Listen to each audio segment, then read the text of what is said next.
Because to me, I think about it when my voice goes.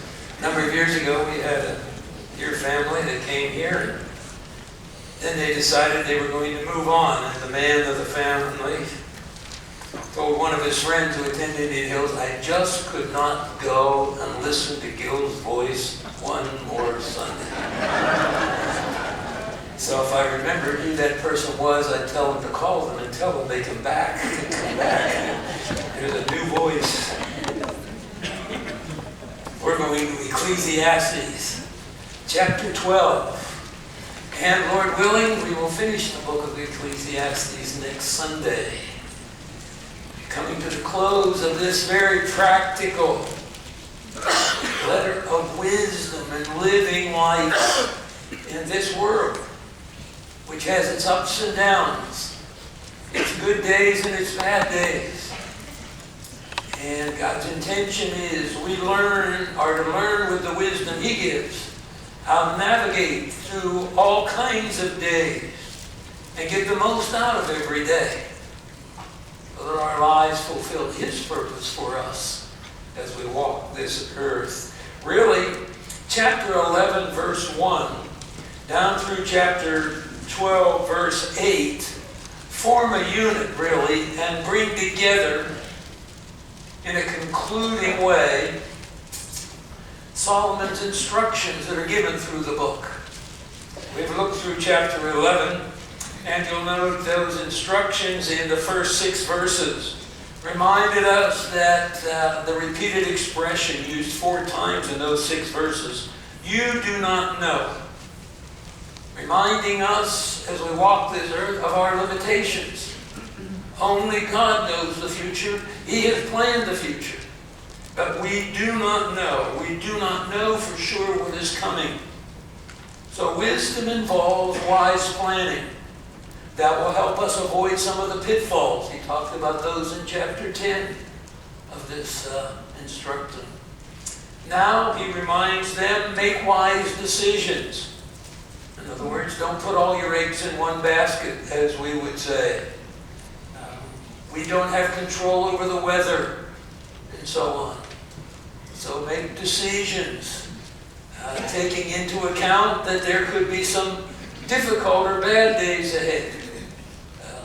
You can't control that, but wisdom will help you make plans so you're not caught off guard or in an unexpected way.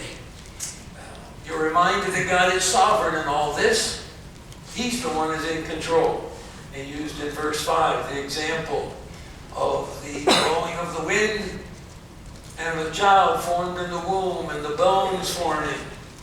That's the work of God. Then, life is uncertain, but that should not keep you from making wise decisions.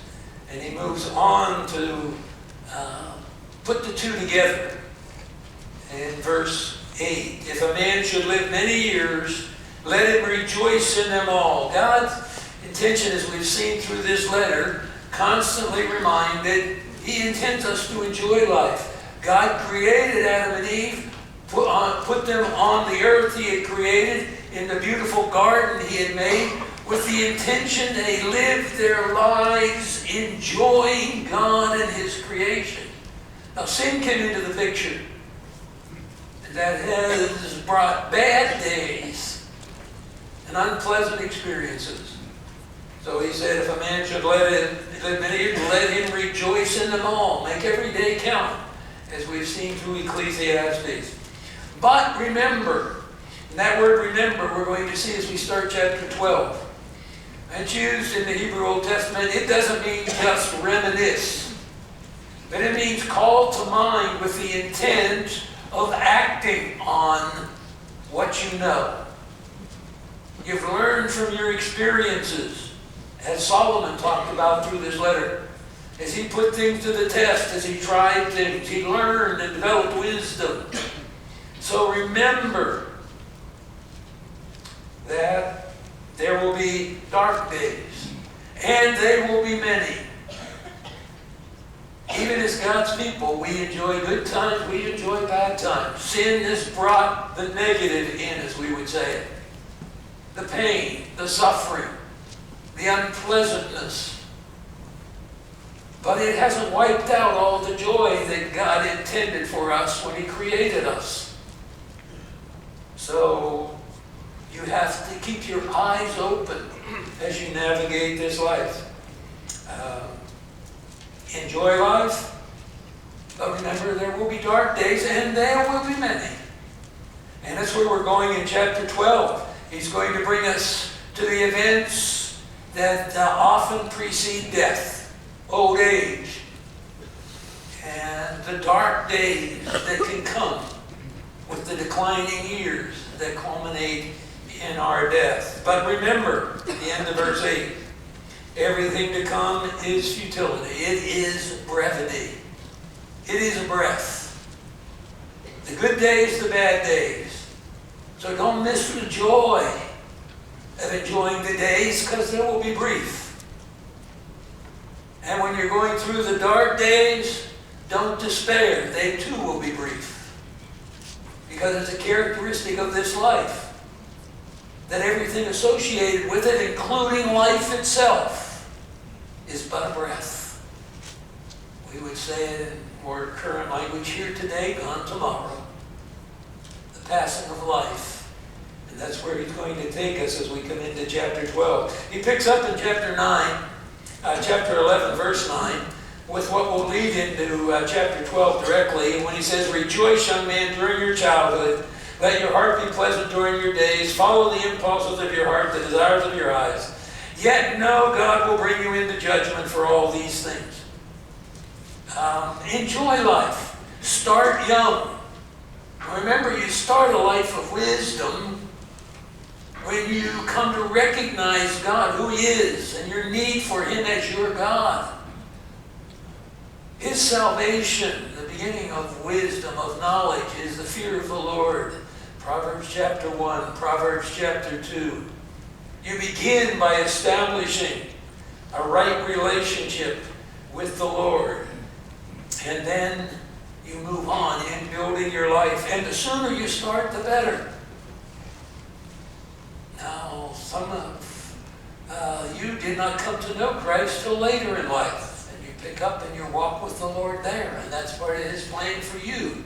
I remember sharing the gospel with a very elderly woman. I think she was 92 in a nursing home, that I was asked to visit her when I was a pastor in my former pastorate. And I went in and shared the gospel with her, and the Lord prepared her heart, and she trusted the Lord right there. Prayed, oh Lord, I'm a sinner. When she got done praying, she said to me, you have to tell people not to wait until they're 90 to trust the Lord. I never forgot that, because that's good advice. That's Solomon's advice. Rejoice, young men, in your childhood. Start young. Follow your desires. Don't get paralyzed. Well, I don't know if I can do.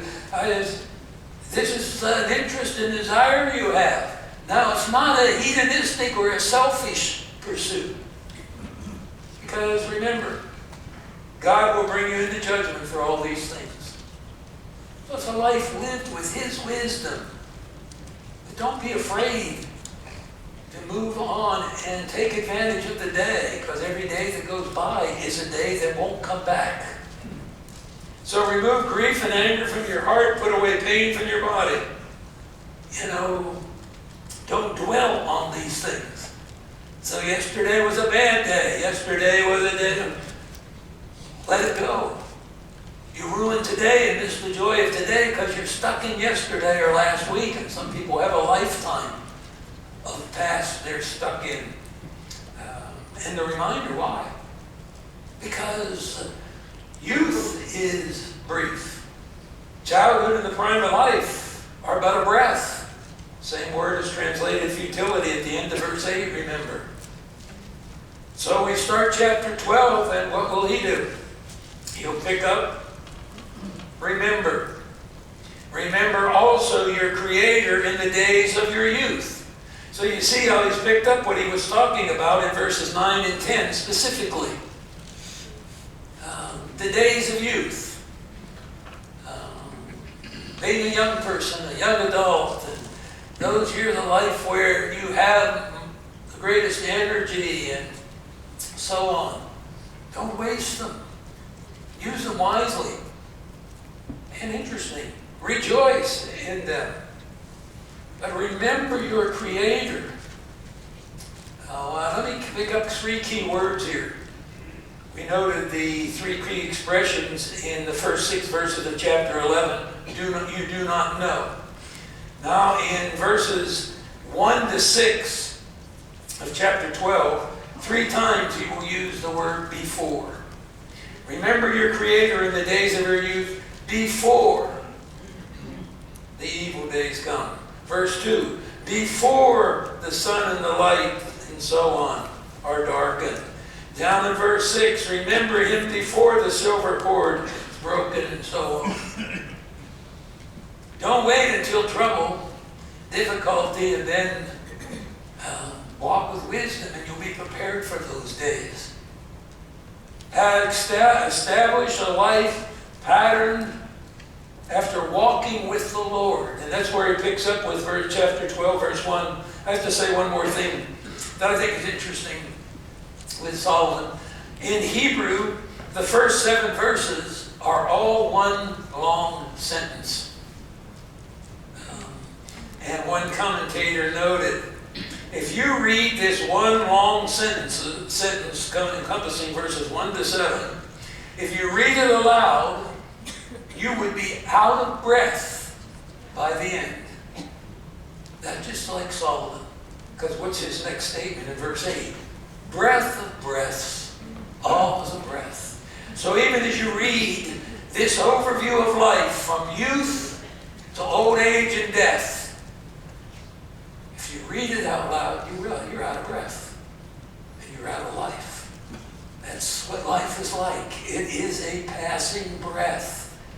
Don't miss any day. Don't waste the days. Get started walking with the Lord early. So chapter 12, verse 1. Remember.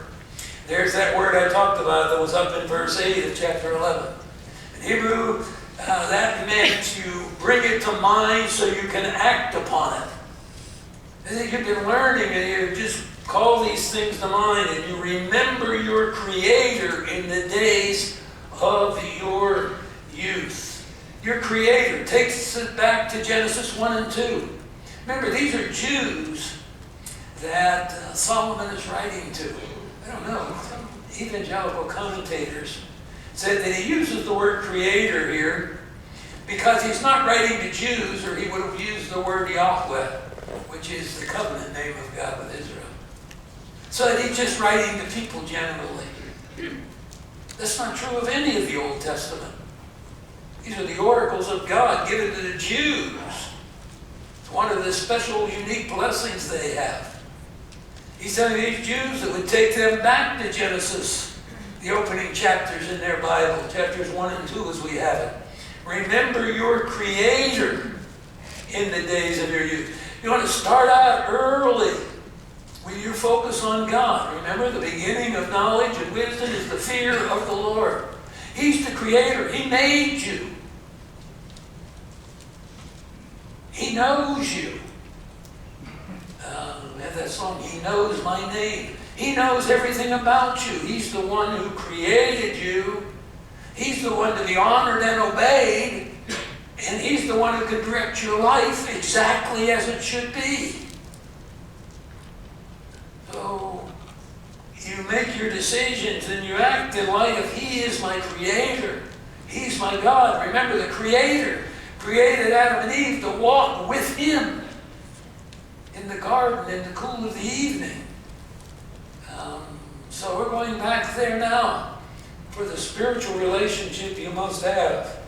And the earlier you start that, that's why, we begin early and put the children, the young people in classes with people that care about them, that are committed to teaching the Word to them, build it into their young lives. Pray for them so that they will come to know the Creator as their Savior, that the God they love and serve, and they can walk with wisdom beginning at a very early age. It's God's will that's being done under the sun. So people walking apart from the will of God, who have not entered into that relationship with him are constantly banging their head against the wall. It's just life. He's sovereign. He knows you. Come back to chapter 3. We don't have time to go through all that's in this book, but look at chapter 3, verse 1. There is an appointed time for everything. A time for every event under heaven. That's wisdom. I realize God is sovereign. He's in control. I want to bring that back to my mind. That gives me stability. And I do that in the best of times, so when the worst of times come, I'm reminded. I reflect, yes, God, you're in control. You come down to verse 11 of chapter 3. He has made everything appropriate in its time. The end of the verse. This is the work which God has done from the beginning even to the end. He is the creator. He is sovereign. Verse 14, I know that everything God does will remain forever. The end of verse 14, God has so worked that men should fear him. I recognize who he is. I submit to who he is. I bow before him. I want to take wisdom from him. Come over to chapter 7. Verse 13, consider the work of God, for who is able to straighten what he has bent? In the day of prosperity, be happy. This is where we are. He draws this to a conclusion in chapter 12. But in the day of adversity, consider. God has made the one as well as the other. So man will not discover what is after him. I realize this is the life God has created for me. This is the day he's appointed for me. To live this day with his wisdom, to honor him. But you know, that doesn't mean I get paralyzed. I don't know what to do. I'm not sure this is the will of God or that's. But sometimes, you know, we want to have thought put into it, but we get paralyzed by our thought. You know, we analyze it to death. Proceed. He said, follow your desires, your interests. God made you. Now, that's within the confines of recognizing his sovereignty over my life, and I will give an account of him for the days of my life. But don't let these days go by. I'm accountable for this day. Well, I wasted it. Well, you know, start with the wisdom. Build it early. Build it as consistently as you can. There's other passages, but come back to chapter 12.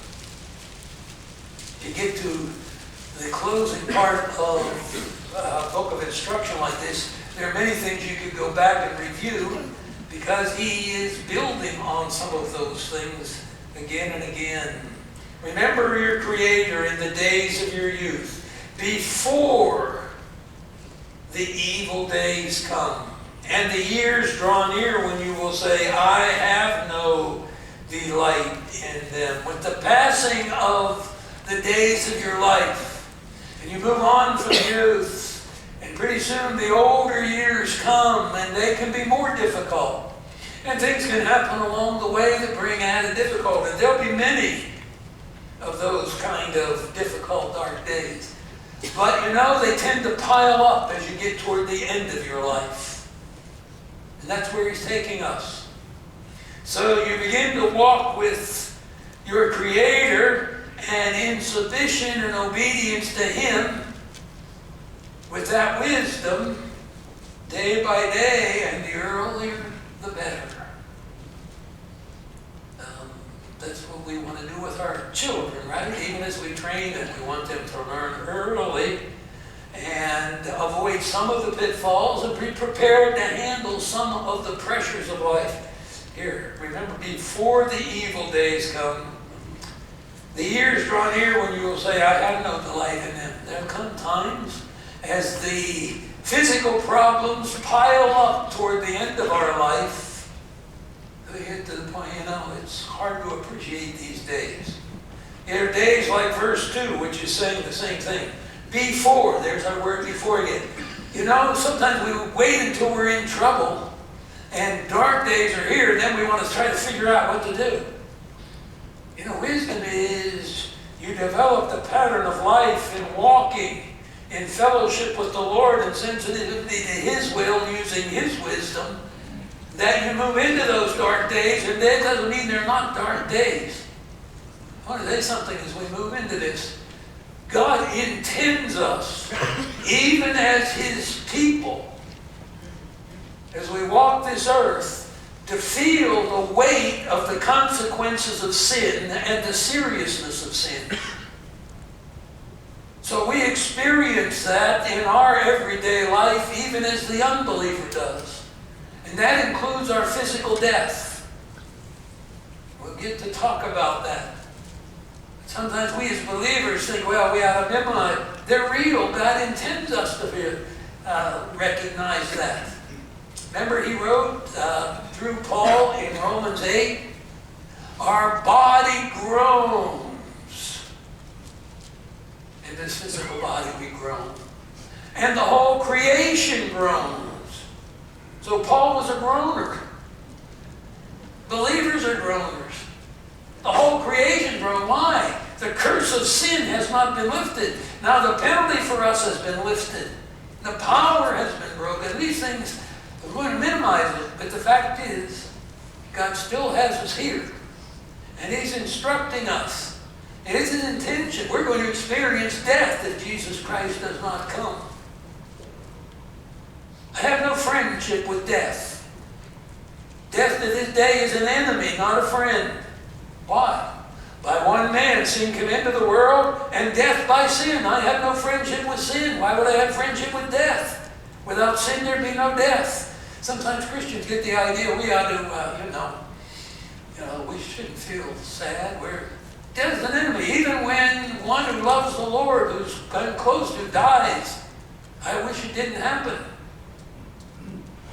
I know where they're going, but there's pain in death. God's not taking that out. He tells the Thessalonians, we don't grieve as those who have no hope. He doesn't say we don't grieve, but we're not hopeless in our grief. So the reality of life is what he is bringing out here. So when verse 2 says, before the sun and the light, the moon and the stars are darkened, clouds return after the sun. He's talking about those dark days. We would talk about them as he has talked about them, and they will be many. In chapter 11, verse 8. Enjoy all the days, but remember the days of darkness, they will be many. But everything that comes is brief, but a breath. So what happens here, the sun, the light, the moon, the stars are darkened, and the clouds return after the sun. The sun's gone. And weeping endures for the night, joy comes in the morning. But as I walk this life, you get toward the close of life and the troublesome closing time. It seems it's one cloudy day after another. It's not like, here. So Solomon has this very beautiful, picturesque way to draw us through the declining years of life. It reminds me of the book of the Song of Solomon, where in a very picturesque, poetic way, he depicts the erotic aspect of marriage life.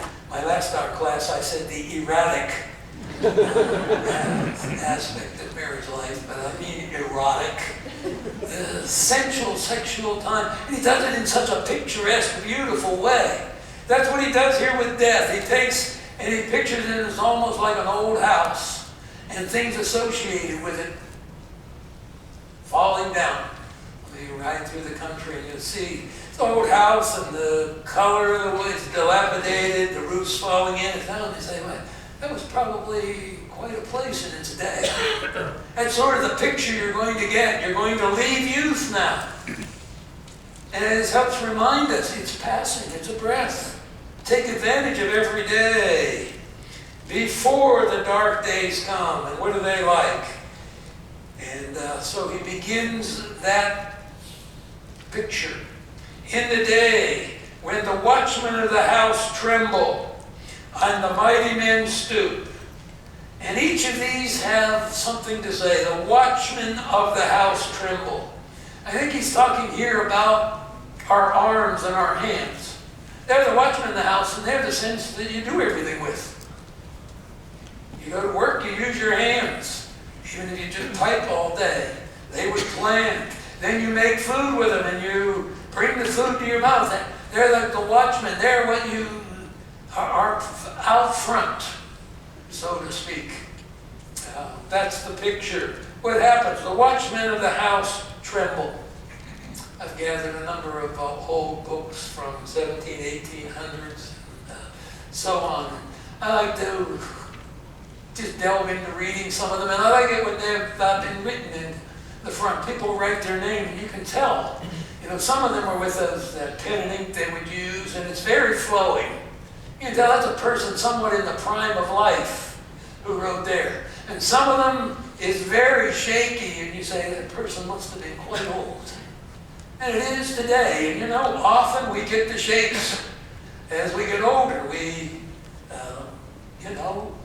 gets harder as things come in. Now, any of these things can happen at any stage of life because it's characteristic. It brings dark days at all times. But age tends to pile them up, and it becomes more characteristic. It's just natural. My dad was an artist. Made his living at the steel mill, but on the side he did artwork. He designed the Christmas card for U.S. Steel, that U.S. Steel used it universally. He did that for years. But as he got older, something of that steadiness was gone. It just, one of the characteristics of life. And you'll note on some of these things, as we've gotten, and in God's grace, we live in a day where we have things that help, can push back the impact of some of them. But all it does is pile up at the end because death is coming in and we're not making any progress. In one sense, because 70 years, and if you get to 80, these things will become more evident. We're about where the psalmist was, and he wrote 70, maybe 80. But I'm glad for the day in which we live and the help we have. So the watchmen of the house tremble. The mighty men stoop. And I think this is probably referring to the legs, the back. I'm pretending now. It's just the way we get, You can feel it coming. You watch the younger people, they come to a flight of steps, they take them two at a time. I'm happy to get the rail and take them one at a time. This is what happens. The mighty men stoop. That's where your strength is, in those legs. That you have strength in. Then, you get down, you can get back up. As you get older, you get down, and then you look for something to grab onto to push you up. It's just life at that stage. The grinding ones stand idle because they are few. You just have to read it, but it's so picturesque. It's our teeth. They fall out. Now, we live in a great day. Modern dentistry helps us to preserve the teeth we have, and when you lose one, you can get an implant. I often think when I read something like this of George Washington and reading how much trouble he had, and this happened at a younger age, with his wooden false teeth. Now, how would you like to try to get by and around and have dinner with your wooden false teeth? I can't even imagine it. But you lost your teeth. You didn't have the advances we have and the care that we have. And some people's teeth are better than others. I don't think Marilyn ever had a cavity. Had the first cavity and she was like 45 or 47. She just had good teeth. I think I started getting cavities when I was 2. I wouldn't have had any teeth. I'd have lost all mine at 30.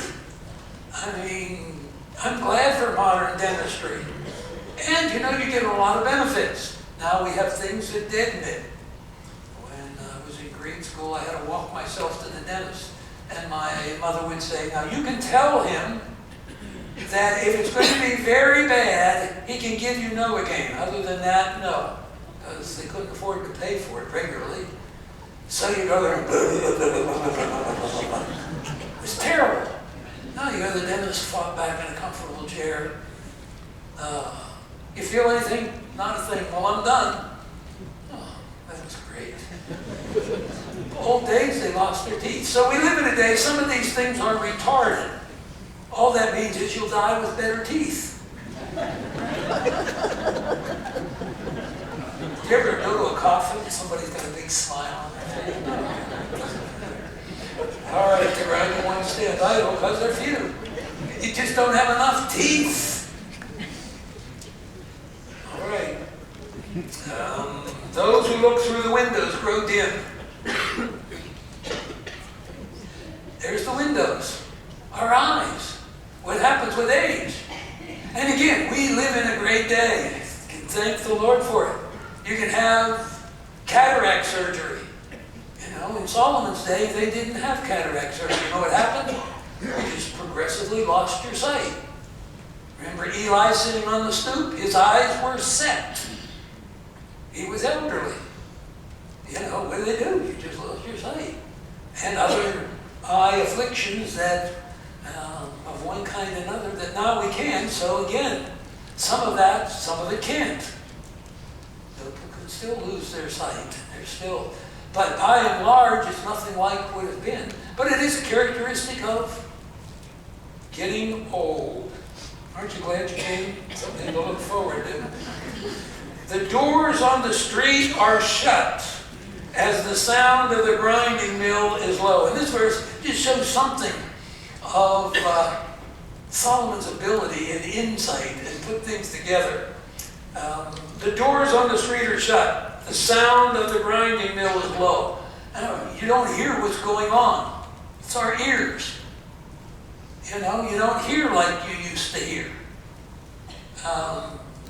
Would you say? Would you repeat that? We can lose our hearing. And then he says on the other, where he puts a balance, one will arise at the sound of a bird. And it can be a characteristic of old age. Not that I know, but I'm married to an elderly woman. And,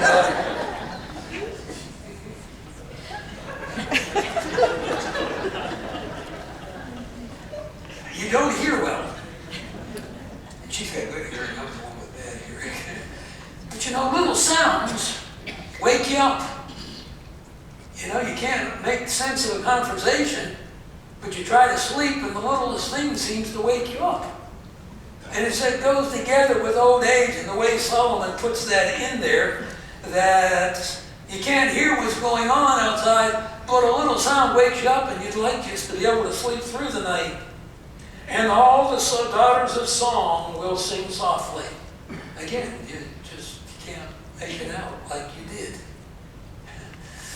I had coffee not too long ago with a man I know that doesn't attend church here, but he's even older than I am. So we're in this coffee shop, two old men, both with hearing aids, and he says to me, you know, I don't feel any older than I was when I was 50. And I said, well, you could have told me that 3 tones down, but and my brain's just as good as it was. And I answered back, because I said, well, hey, I think we're getting, what'd you say? So pretty soon, he's telling me, and I'm telling him back, yeah, I enjoyed that too, I thought it was good. And he says to me, yeah, it was good, I don't feel any older. I said to him, use him by name, I said, look around at this coffee shop. See all these young people sitting here? You think they're looking at these two old men screaming at each other thinking they just look so young? You know, the reality of it is the reality of it. I mean, so you lose some of your hearing. Verse 5. Furthermore, men are afraid of a high place and of terrors on the road. In other words, fear multiplied. Some of you have had to deal with this with your parents. You notice how when I talk about old people, I talk about them. But, you know, it comes with old age. I remember as I realized I wasn't as young as I was, I used to love to swim. Go to the pool every day, all day. The ritual of summer is go, get burnt to a crisp, get these big blisters on you, break them with a needle clip. And then once you got to, you could endure the sun, do the diving boards and the high end, all of that was just... So one time I had kids then, I'm going to show them what it's like. We were at a lake and they had like a 25-foot platform. I showed them what old Dad can do. I climb up the ladder to that platform, it takes forever. I get up there, I look down, and it dawned on me, what am I doing? This makes no sense. Now I got a choice. My pride can drive me off the end, be a dead idiot, or I can swallow my pride and return the way I came. I had developed a little wisdom. Move off the ladder, I'm coming down. So I made everybody in the park knew. What happens? You're afraid of things you weren't afraid of. And you go through, they don't adjust well, they're afraid of what's going to happen, what's this, and you try to comfort your elderly parent and say, well, that'll be all right, and there won't be a problem. And, it's hard to settle them down. Things they're afraid of, they weren't before. You drive behind somebody. They're going 22 and the speed limit is 45. Of course, I'm patient. I have white hair. I look at them and say, that's nice. I can't wait for a broken line here. But they're afraid. They're timid about it. It just comes. Might come early, some might come late, but then you see these things are starting to build. They're not the same for everyone, but when they all come together, deterioration is building in. The almond tree blossoms. You know what happens when the almond tree blossoms come out? They're white.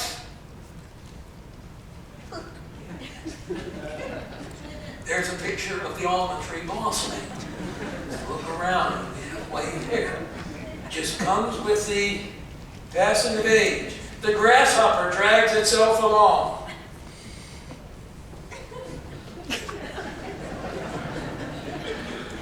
I can see video clips just of that on the internet showing me. Here's the state Gil's in. Life is more difficult.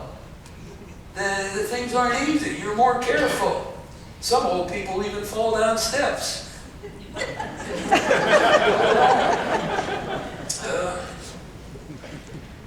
Solomon has a sense of humor. I mean, you gotta love the guy. The caperberry is ineffective. You know what the caperberry is? It's the Viagra of the day.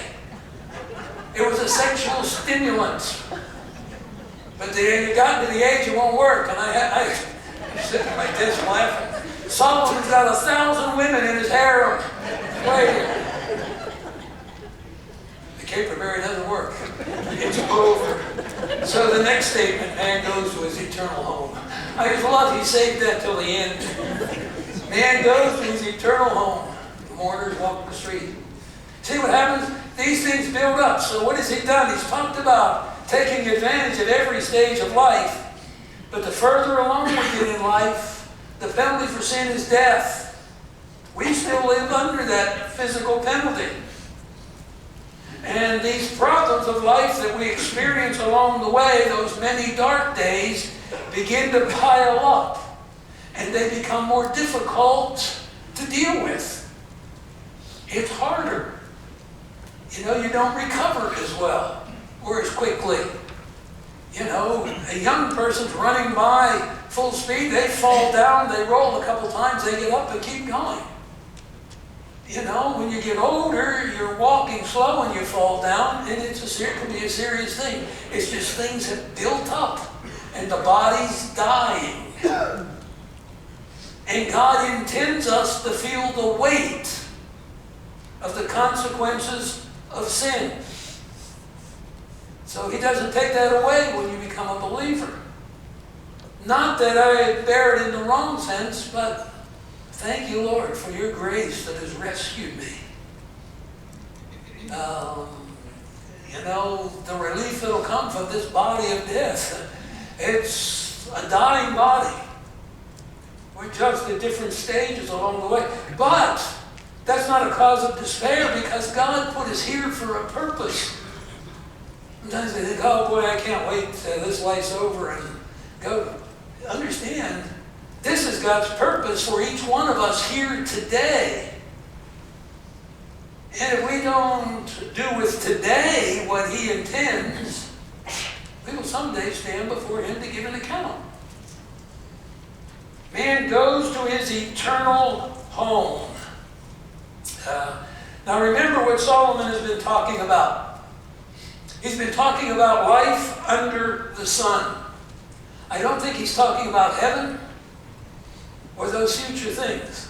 In fact, it's interesting for me to read, because I didn't remember this, probably was taught it in my Hebrew class, but I had forgotten, that this expression, eternal home, Beth Olam, is what Jews to this day call their cemetery, eternal home. In the sense that Solomon has been talking about, it is the end of this physical life. Everything that will be done during my physical life comes to a dead halt when I die. We're put in the grave. That body is no longer useful. It does nothing. You can embalm it and set it in a chair, but it still can't do anything. That's the point. So I think that's what he's talking about. That's where he's gone. We'll see more of that in a moment. Mourners go about in the street. That's the process. So you see, he's focused here. It's all about this life, the brevity of this life. And it comes to an end. And it can often come to an end. Some people die young. My younger brother died at 52. He didn't experience some of these declining things. He couldn't escape death.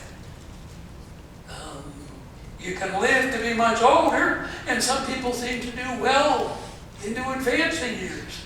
But by and large, this is the rule, as the psalmist said, 70 years, maybe 80, but they'll be filled with difficulties. That's what Solomon has laid out. So verse 6, remember him. And you'll note that's in italics, because they've, like they did in verse 5, started a new sentence, since this is one long sentence. So they picked up the remember from verse 1, the beginning word, repeated here, but before.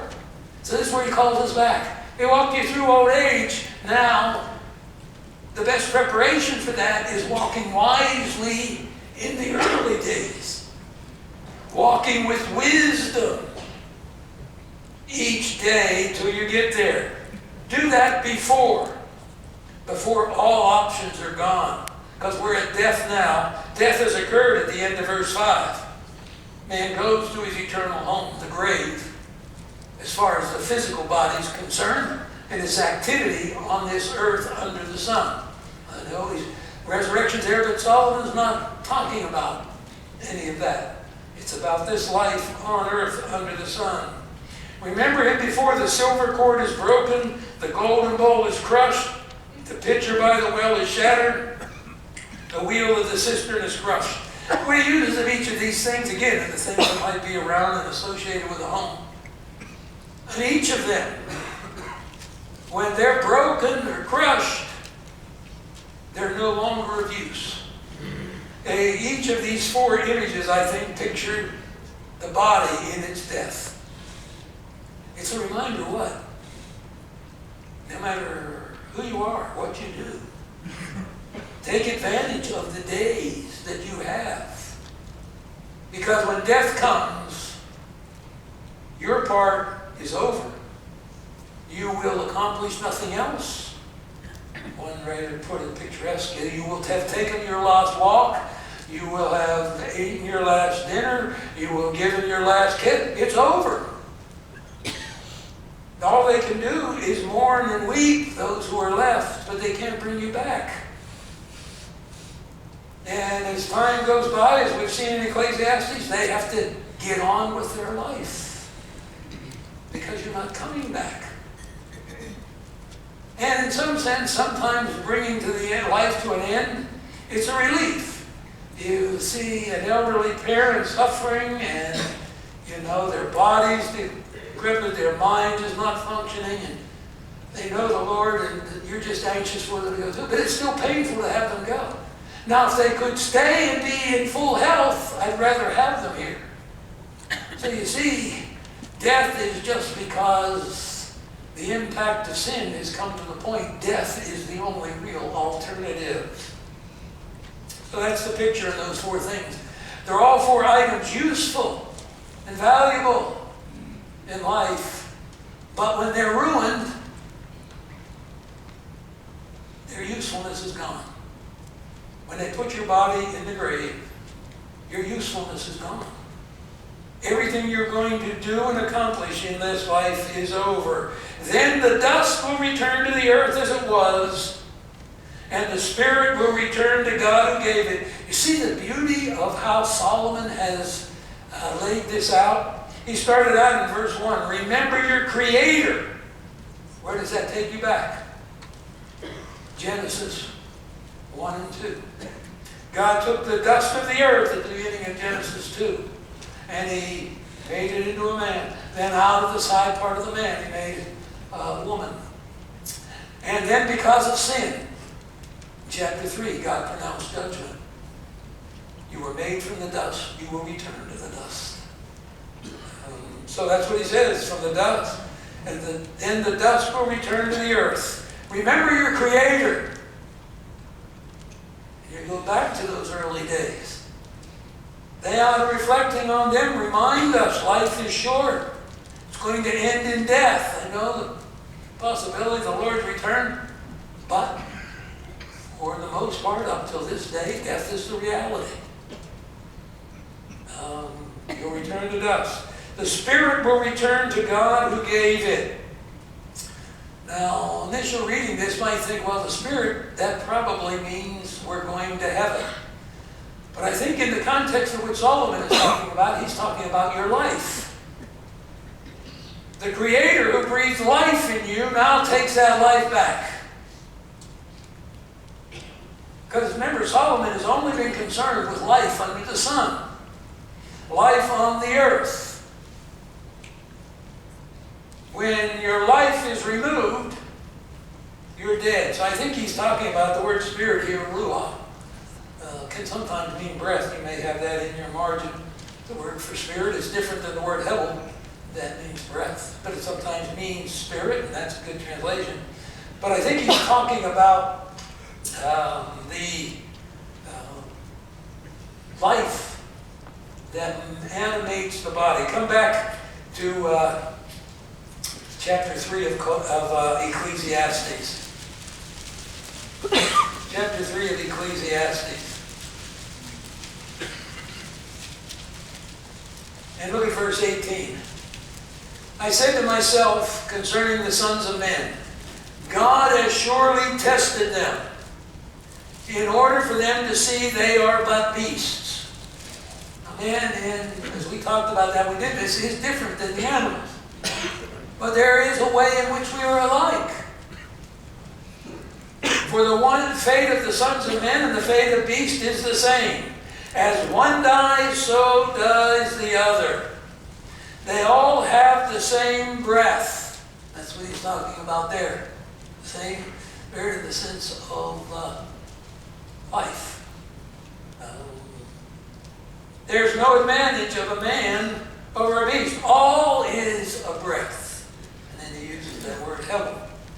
Because you see the comparison. We're talking about life on the earth. And as far as living on this earth, the dog and the man both die. The beast dies, the man dies. The man dies, his body deteriorates and goes back to dust, and the beast dies and his body deteriorates. We're alike. Now you don't want to build your theology of man on just that. But life under the sun is like that. All this is a reminder. If you don't do what you should on each day, your life will be gone and you won't have the opportunity. Why did God put you here? He could have made you a spirit in heaven, but He didn't. He made angels like that. But He created us and put us on this earth, and He expects us to live our days, even though the sin is here, and shortens those days. Live them wisely. So I think it's the same thing He's talking about in verse 21. Who knows the breath of man ascends upward and the breath of the beast descends downward. As far as life on the earth is concerned, it's the same for both. It's over. And that's what Ecclesiastes has been about. That's where he's brought us to. So you have verse 8, come back to chapter 12. And this wraps up the book. They will have a conclusion in verses 9 to 14, but the substance of the book brings us to where we began. Breath of breaths. All is but a breath. It's all temporary. It's all brief. It's all passing. It's not all vain or vanity. It's not all meaningless. Every day has a purpose. God has made everything appropriate, beautiful in its time. A time to be born, a time to die. On we went through in chapter 3. This is where we started. Chapter 1 of Ecclesiastes, verse 2. The English Bible has it, vanity of vanities, all is vanity. It says, wait a minute, better to say, breath of breaths, all is but a breath. What's the point? This is a very valuable life you live on this earth. God created us for it. Now sin has brought the painful, the dark days into life. Sometimes it gets to the point, as Solomon acknowledged early in these instructions. Times when I said, I wish I would never have been born. Like Job. We looked at that. But remember, it's all brief. And it's all a part of the appointment of God for us. He's made everything appropriate in His time. He appoints the time. He appoints the events for the time. That means every day is a day I am responsible for. I will be accountable for. And part of that is the command He's given to rejoice and enjoy every day. So it's interesting. I can be just as much in disobedience to God when I'm complaining about a dark day as when I'm not rejoicing in a good day.